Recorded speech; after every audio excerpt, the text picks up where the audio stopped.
today? He won't be here today Oh, or there's next Brooks. week for the other meeting. Okay, so no Paul today, okay. And Robert just joined, so there we go. That looks good now. Yeah, we have them. Yes, now we have it. Should be good now. All right, we'll Yeah. call to order the committee meetings. I'll turn it over to the Finance Committee Chair. Mr. Hayes? Yep, I'm sorry. Okay. A couple things. Number one, could we call the roll, please, Sylvette? Sure. John Hayes, Here. Paul Anthony, Ian Vaughn, Robert Brooks, Here. Ricky Gower, Here. Mike Stershik. Here. We have a quorum. Okay, thank you, Sylvette. Do we have any public comment? Not at this time, sir. Okay, thank you. Action items, first action item on the list is approval of the meeting minutes from the November 25th, 2024 meeting. They were uploaded into Novus Agenda. Entertain a motion to approve. So moved. Have a motion, second. I'll second that. Have a second. Any additions, deletions, or corrections to said minutes? Hearing none, all those in favor of the subject motion indicate by saying aye. Aye. Aye. Opposed, motion carried. Okay, we're off to Todd for the financial report. Todd, take it from here, please. All right. Morning, all. Before we start, Frank's going to lead us in the chair of the Eagles here. E, S, Hey, G.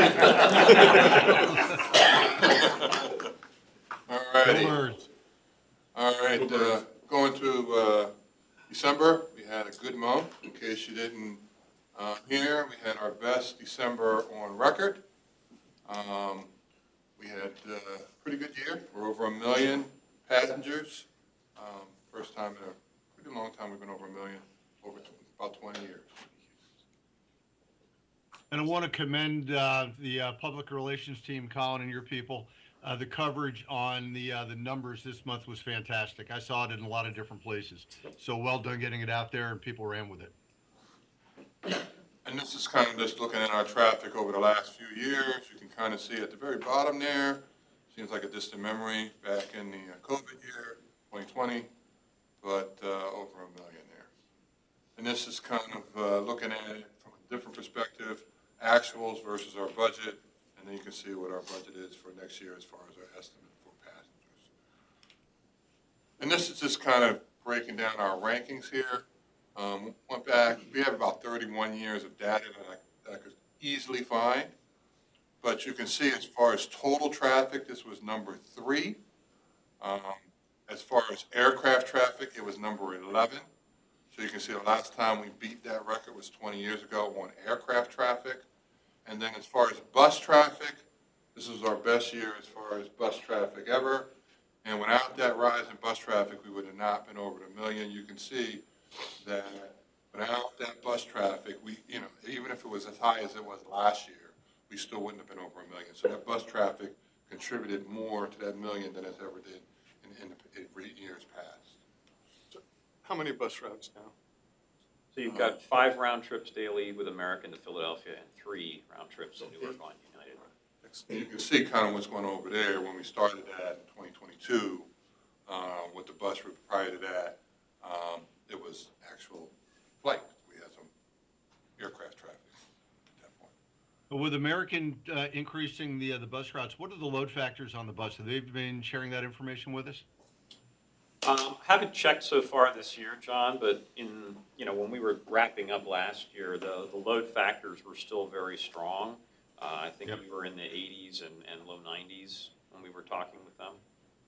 Yeah, for them, I think when they started, Tom, correct me if I'm wrong, I think it was 2 buses when they started.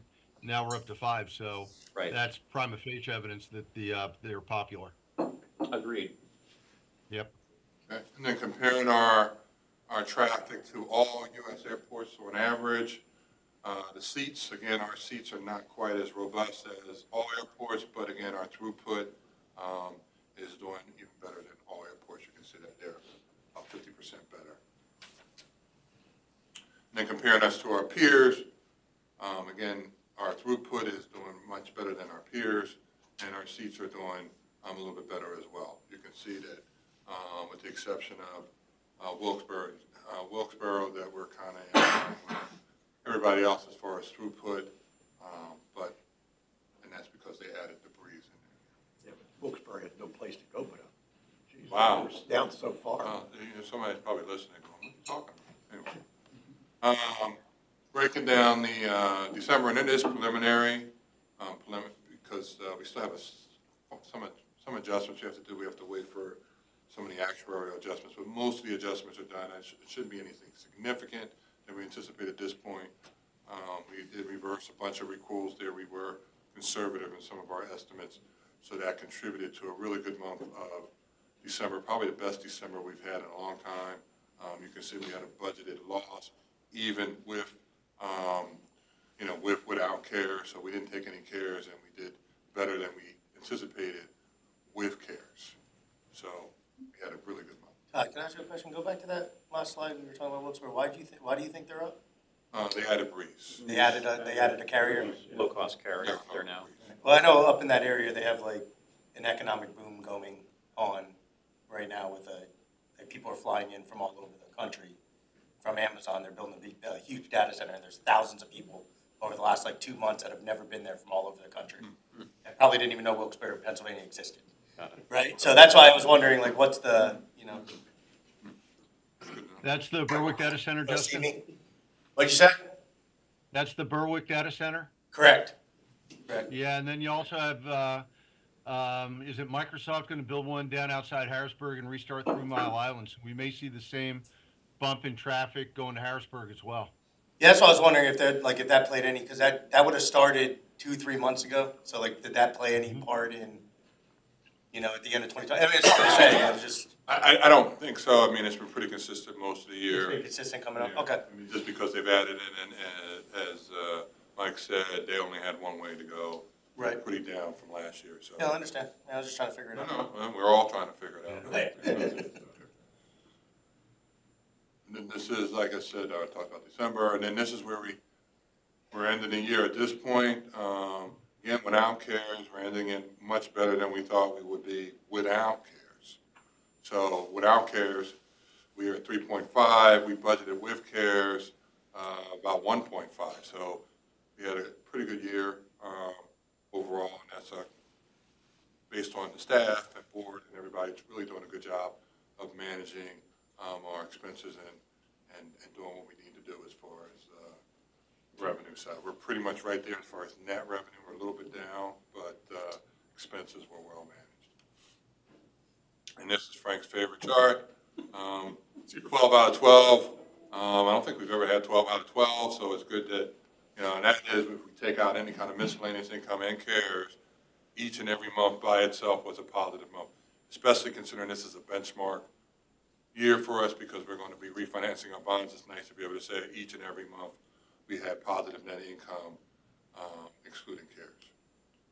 And it's just kind of breaking down the profit centers, and you can see, the top 3 there obviously are covering most of our stuff, but the top 2 really cover most of our net income, parking and aviation lease, and then our CARES. You can see down there in the 10 and 11, the airfield and terminal really kind of highlights the subsidies that we have to give to the airlines to kind of keep our rates competitive. You can see we're subsidizing almost $4 million worth of subsidies to keep our rates lower. And that is an intentional move. But it's what we have to do to kind of keep our costs in line, considering we have a lot of competition where we are. Personnel, our biggest budget number as far as there, and you can see right there, the biggest number is makes up almost all of it is the benefits.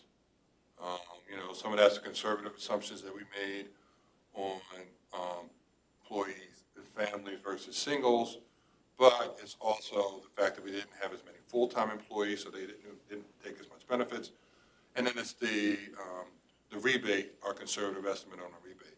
And you can see when I look at the FTEs, kind of what's going on there a little bit more. But that's a big part of, using, so even though we're adding, and I'll show it here, you can see it here, personnel costs, 9 versus budget, up 7 still from last year. So that's a pretty high number considering our revenue numbers aren't going to go up that high on a regular basis. So we're kind of leveling out. We talked about that in our budget stuff.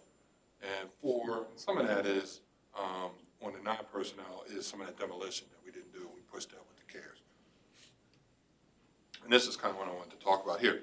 So if you look here, and I always talk about FTEs, which is really assuming 40 hours across the board because we have so many part-time employees, that even though we're down as far as FTEs versus budget, we're right there as far as salaries. And the reason is we're paying a premium for some of those extra hours because they're overtime, snow. We've had, last year was our highest year as far as overtime on record, almost $500,000 that we spent just on overtime. And then you throw in, some of the snow and all that. But again, even though we're saving somewhat on the benefits, so even though we were down, we didn't hire as many full-time employees. That extra wages was made up on the part-times and the full-times with the, kind of premium rates that they're doing to do that. So, we came in right there as far as cost on wages, but as far as benefits, that's where we saved the money. And then kind of breaking down again, and this is the 2024 budget, but you can kind of see where we are as far as counts. And then breaking down our cash flow here. Some minor differences. We still think we're going to end up at the same point that we had in our budget at the end of the year, but some of these timing issues come into play where we didn't have to pay as much stuff early, but we're going to have to pay and catch up later. So it's just timing. If you look at this almost every single month, Ryan and I have these discussions. The capital ones are the ones that are most in flex just because of the timing and with some of the grants and when we do some of our capital projects. And then we go back here, one more thing. That number there, that 22 line for February, we're probably going to take all of our CARES in February, just as a heads up.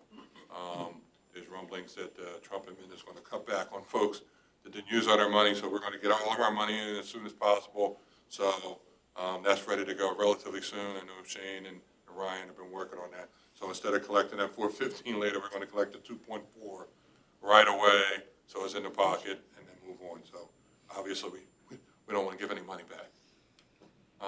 Just kind of breaking it down. This will be the last month that we show kind of, well, we actually don't have it in there. That's the new budget number, the 77,000. The old number was 74-ish, I believe it was 74 and change. Kind of staying above we're definitely above 120-ish, 130 most of the year after all of our 180 reserves. And it's kind of showing what it is all the way out. You can kind of see what's going on there. Any questions? No, I was going to ask about the CARES money, so good. Yeah, I mean, again, as I told Glenn, we'll try to keep this short, and Mike, because we had a good month, so should be yay. Move on, okay? All right, any questions? Okay, I'll entertain a motion to accept the finance report. So moved. Have a motion, second. I'll second that. Okay, you got a second, Ricky? Okay, open it up for any questions or any additional questions it should say for Todd. Okay, no additional questions. All those in favor of the subject motion indicate by saying aye. Aye. Aye. Opposed, motion carried. Okay, last is, do we have any new business to bring before the committee today? Okay, hearing none, I assume we have no need for an exec session, Tom? No, sir. Okay, motion to adjourn? So moved. Somebody? Motion. Okay, there we go. Okay, we got the motion, so we are done. Thank you, everyone. We can move on to the next one, so I'll give it back to the chair. Okay, Justin? All right. So welcome to the January 23rd Business Committee. Sylvette, can you please call the roll? Don Gottschall, Justin Grimshaw, Here. James Irwin, Frank Facciano. Here. Jonathan Strauss. Here. Chris Worley. We currently do not have a quorum. Glenn, would you like, thank you. Okay. Sweet. And no public comment. Thank you. Sure everybody got a chance to read the minutes? I'll take a motion to approve them. So moved. Second. Second. All in favor signify by saying aye. Aye. Opposed, no. Ayes have the sword. All right, Ryan, if you'd like to step up and do a capital projects update, please. Justin, morning, everybody. We'll try and follow Todd's lead, keep it short and sweet. Obviously with the weather, not much outside construction, but do have some few updates we can go through. I think as we mentioned back in November, what we're seeing here now is kind of just showing the overall airfield pavement status between runway 624, which is the light blue, and then actually including taxiway Alpha, which we've talked about, and we'll kind of keep updating. But just to kind of see a lot of work projected to happen next year, or this year, spring. Package 5 for the runway, really, obviously, again, a winter shutdown. The next big thing when they start up in the spring is to replace all the remaining edge lights to LED, and then do some final grading in the areas, and then they get that package done and wrapped up. But all the paving for that's complete. Taxiway Alpha, again, as we talked about, really just working through the contract documents and some of the submittals to get them started in the spring. And then either February or March, I'll have a graphic to kind of show all the different coordination items that we're working through between Taxiway Alpha and the runway. Just as an example, where the blue is here for Alpha, when that's closed, they can't be doing work on runway 624 because aircraft have to back taxi around. So it's coordinating the two different contractors, two different packages, to make sure, again, we're not negatively impacting operations. So just as a kind of heads up there. Northside Logistics Cargo Complex, we did submit a draft grant agreement to FHWA earlier this month, January 2nd, to their headquarters for review, so that's in that process. Having our monthly coordination meetings, working through the airfield design, airfield being the apron and the taxiway, and then we've actually started the NPDS permit process for the airfield side, and then the land side will follow in kind of a two-phased approach. Ryan, when's that money accessible? Once the grant is fully executed, then it's accessible. But I think starting in September, any funds that we spend after that date are eligible for reimbursement based on the conversation. So we're not really sure of a timeline because they said once you submit it, it could take up to 6 months to get it all executed. So keep everyone updated once we actually get it executed. We're still trying to look what's needed, but we might, just some comments that we saw, we might need a resolution to just authorize Tom to sign it once we get there, but more to come on that once we, as we have our monthly meetings, we're getting a lot of updates there. Parking structure, back in December, we did close the short-term lot for some geotechnical investigations, so that went through pretty well. They actually finished a couple days earlier from the 2-week projection. Really just working through the final scope.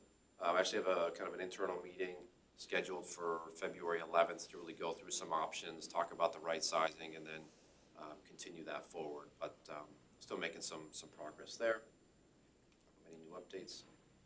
Government building, all the pre-demolition electrical work's been completed, so that's ready to go. Probably the next few weeks they're going to put up some of the fencing when the temperatures are a bit more favorable. And then really just waiting for the weather to turn in the spring to start the actual building demolition. So again, just kind of waiting for Mother Nature to warm up a little bit, as we all are, I'm sure. Air Handler 4, again, work inside, that's obviously continuing. Phase 1, which is the police station and the downstairs area, around mid-March, we're looking to get that completed.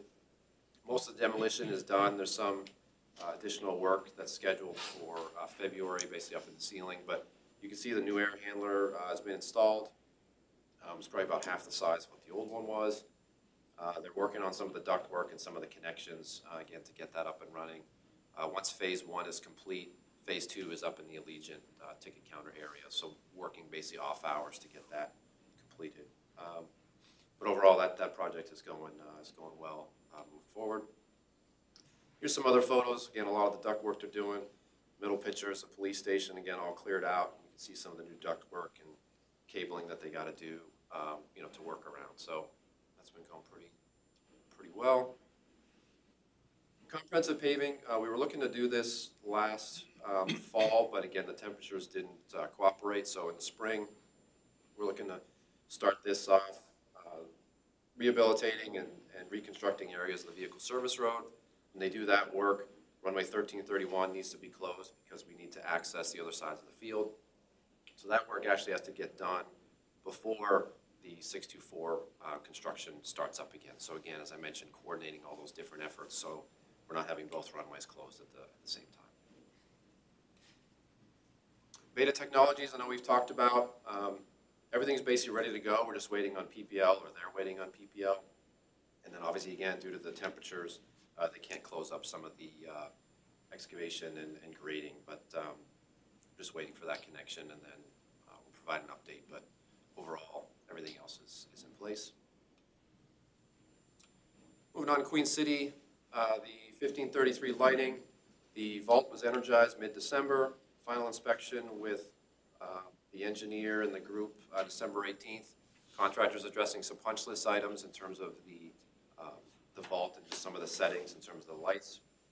And then we actually have a conservation district final inspection January 28th to get that closed out, and then again just kind of get that project wrapped up. But overall, it's been a good thing down there to have the new lighting up and running with the vault as well. So this one we added, we had it in last year's capital, but it's basically a roll forward that we were doing down at Queen City. The bulk hanger, roof repair, and insulation.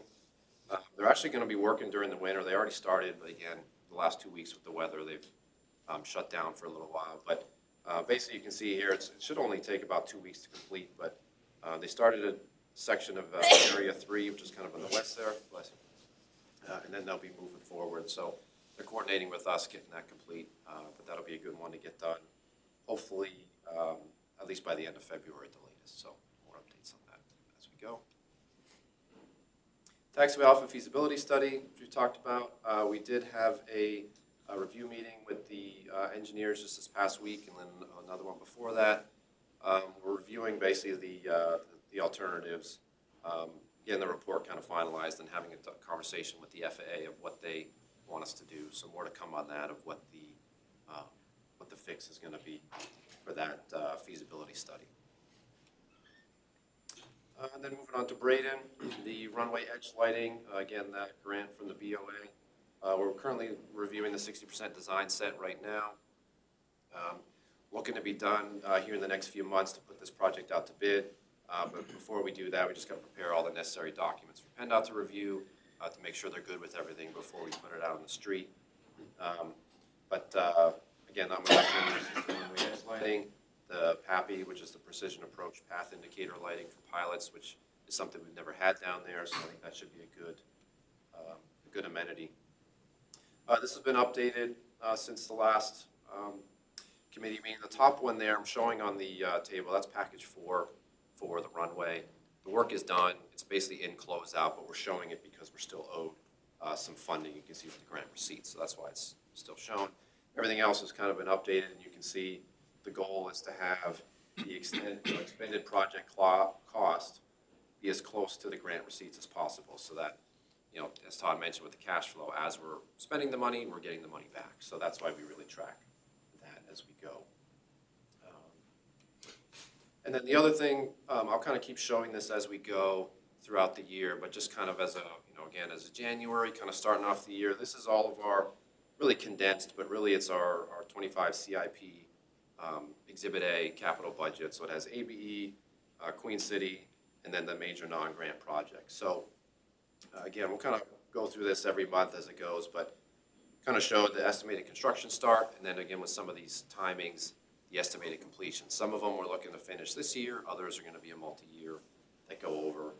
For example, cargo is going to be multi-year, some of the terminal modernizations, Hangar 7 door rehab as we work through that. So more to come as an update, but just to make the committee aware in terms of some of the timing. And you'll see some, like we talked about the runway, some projects will fall off, other ones will come on, and then just trying to orchestrate all that timing as a resource commitment. So that's all I got. Happy to answer any questions. Any questions for Ryan? All right, thank you. Good, thank you. Any new business? I don't believe we have a need for an executive session. Not today. Take a motion to adjourn. So moved. Thank you. We're adjourned. All right, we'll open the executive committee. Sylvette, would you call the roll, please? Glenn Reedman, Present. Stershik. Here. Frank Fasciano. Present? John Hayes. Here. Paul Anthony. We have a quorum. Thank you. Take a motion to approve the meeting minutes of November 25th. So moved. Second. Second, it's been moved in second. Any additions or corrections? Seeing none, all in favor? Aye? Aye. Aye. Minutes are approved. The next item on the agenda is the approval of the Florio Perucci, Steinhardt, Capelli, and Tipton LLC invoices for November and December 2024.